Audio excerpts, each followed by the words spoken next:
Eran los comienzos del siglo XII. Europa estaba siendo azotada por las cruzadas. Cristianos y musulmanes se debatían poder y territorios. Mientras que la diáspora judía se encontraba radicalmente dividida. Por un lado, se desarrollaban las comunidades judías de regiones musulmanas, tales como Persia, Babilonia, Siria, Yemen, Noráfrica y la península ibérica. Y por otro lado, y en menor medida, se encontraban las comunidades judías de las regiones cristianas, tales como Francia, Alemania e Italia, que durante el siglo XII se encontraban sumergidas en un profundo oscurantismo.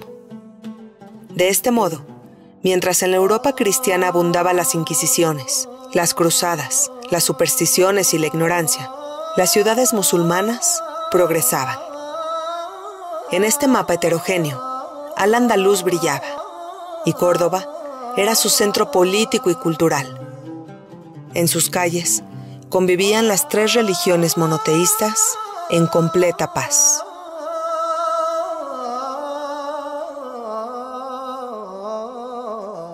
Fue en esta Córdoba memorable, en la que Moshe ben Maimón pasó los primeros 13 años de su vida, hasta que este escenario de paz fue interrumpido por los almohades, fanáticos musulmanes que a su llegada a Córdoba en el año 1148 obligaron a todo tipo de habitantes a convertirse al Islam o a marcharse.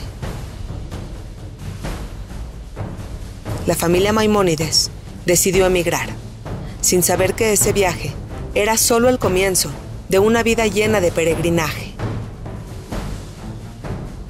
Se trataba de una persecución violenta y continua, una persecución que a su paso dejaba tanto academias como sinagogas transformadas en mezquitas.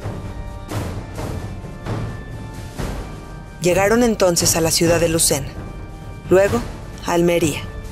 Pero los almohades también llegaron a estas ciudades, y la familia de Moshe se vio obligada a tener que escapar. La ausencia de un refugio seguro provocaba un miedo absoluto y múltiples viajes sin rumbo.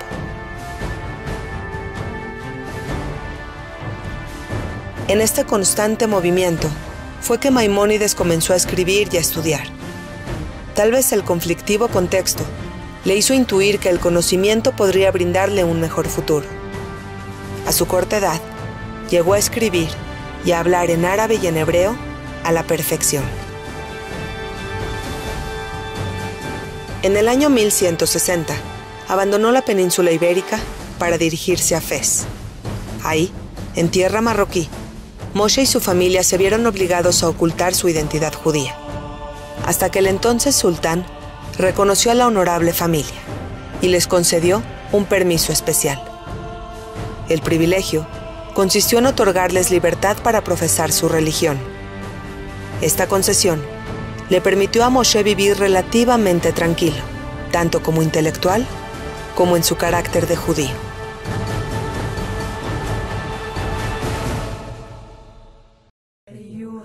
Cinco años después, Maimónides y su familia decidieron emprender el largo camino hacia un nuevo destino. Esta vez, la meta era llegar a la tierra prometida. Para Moshe, era el anhelado Eretz Israel. No importaba que 1000 años antes, los romanos lo llamaron Palestina. Llegaron al puerto de Acco, y todas las expectativas se desmoronaron. Se dirigieron a Jerusalén, y la encontraron dominada y tristemente deteriorada por las cruzadas. Maimónides simplemente decidió partir. Después de un largo viaje, llegaron a Egipto. La fama de Moshe había traspasado fronteras y fue muy bien recibido. La ciudad de Alejandría era glamorosa, con su moderno faro, con su vasta librería, con sus iglesias, con sus sinagogas y mezquitas. Completamente influenciado por el saber griego, Egipto estaba comprometido con la ciencia y con el progreso. Maimónides fue invitado a hablar en la Academia de Filosofía de Aristóteles, así como también fue invitado a desempeñarse como rabino, pero el Rambam estaba convencido de que no debía obtener ganancias monetarias ni por servicios religiosos ni por labores de enseñanza comunitaria. Así que a pesar del ofrecimiento y del gran recibimiento en Alejandría, Moshe escogió a Fustat para establecerse de forma permanente. Llegó al Viejo Cairo en el 1165 y fue en esta ciudad-puerto en la que publicó la inmensa mayoría de sus textos. Era un oasis de paz, que repentinamente fue interrumpido por desastrosas tragedias.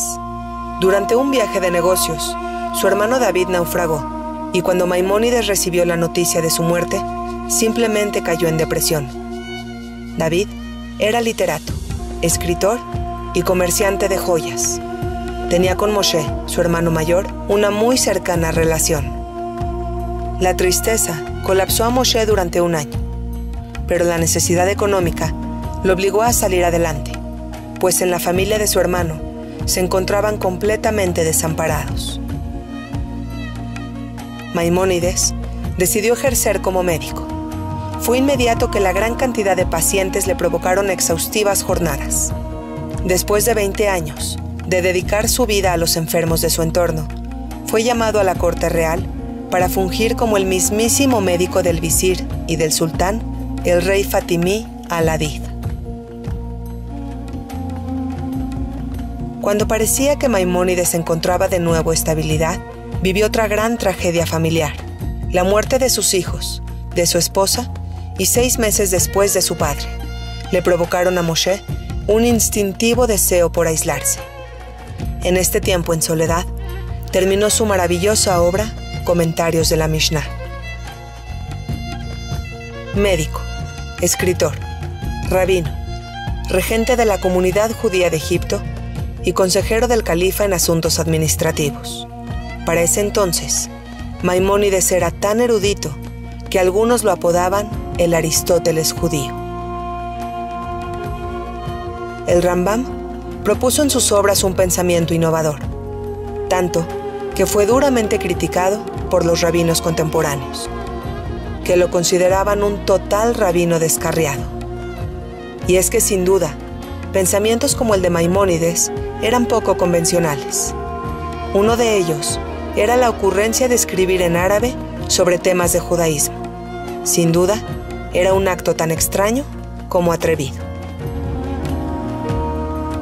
Sus obras son vastas, pero la influencia de estas obras lo son aún más.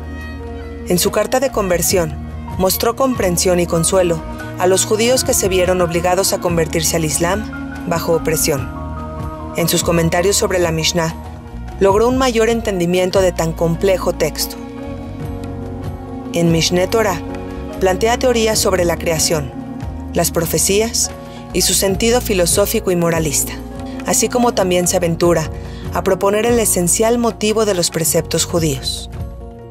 En su obra Puerta de la Esperanza, brinda apoyo y consejo a la comunidad judía yemenita, que se encontraba sufriendo por la tiranía de su sultán chiita. La carta no solo dio consuelo a la abatida sociedad, sino que además solucionó la opresión política que afectaba a los judíos yemenitas. Sus obras en árabe se traducían al hebreo y al latín, y sus obras en hebreo se traducían al latín y al árabe. Pero nombrar la Guía de los Perplejos es mencionar su obra más importante. Maimónides tuvo la oportunidad de escribir esta obra ya lejos de la preocupación económica. Su edad madura, su conocimiento y su talento por la literatura dieron como resultado un texto sabio pero adelantado a su tiempo, en donde llama al cumplimiento de las mitzvot no por obligación, sino por el entendimiento y su consecuente genuina convicción.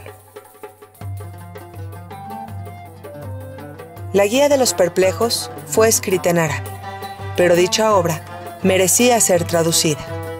Fue así como Maimónides le ofreció la tarea a su amigo traductor Samuel Ibn Tibón, pero desafortunadamente Moshe ya no pudo ver la esperada traducción.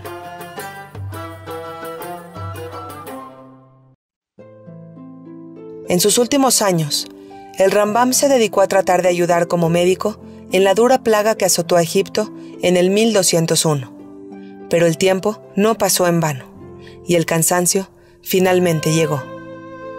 Después de tantos años de servicio médico, Maimónides escribió: «Yo vivo en Fustat y el sultán en el Cairo. Entre ambas localidades hay milla y media. Debo hacer una visita al sultán todas las mañanas. Regreso a Fustat después del mediodía, hambriento. Aquí me espera un público numeroso, tanto de musulmanes como de judíos. Me lavo y me dirijo a mis visitantes para pedirles que me perdonen una breve demora para comer algo. Luego me dedico a mis enfermos». Finalmente, Moshe cayó abatido por la enfermedad y por el cansancio a sus 69 años. Murió en diciembre de 1204, y sus restos fueron transportados a la tierra prometida, a la ciudad de Tiberias. Hoy, más de 800 años después de su muerte, sus textos y su legado siguen siendo completamente contemporáneos. Por eso, tras su muerte, sus seguidores no tardaron en escribir sobre su tumba: «Aquí yace lo mejor del género humano».